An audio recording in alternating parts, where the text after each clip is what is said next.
Hi guys, మా వారు చెప్పింది ఫాలో అవుతూ నేను చేసిన నాకు నచ్చిన పీతల బిర్యానీ ఏ విధంగా చేసుకోవాలో స్టవ్ వెలిగించి కడాయి పెట్టి కొద్దిగా ఆయిల్ వేసి పీతలు వేసుకుని కొద్దిగా అల్లం వెల్లుల్లి పేస్ట్ వేసి పచ్చివాసన పోయేంత వరకు ఫ్రై చేసుకోవాలి.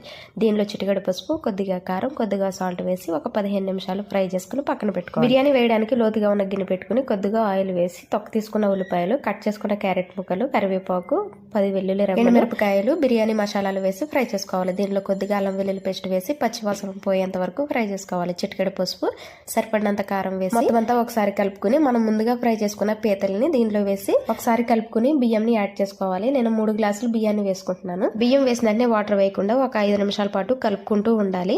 తర్వాత దీనిలో మసాలా వేసుకుని పుదీనా, కొత్తిమీరను కూడా వేసుకుని 6.5 గ్లాసులు వాటర్ వేసుకోవాలి. అర గ్లాస్ ఎక్స్ట్రా వేసుకోవాలి.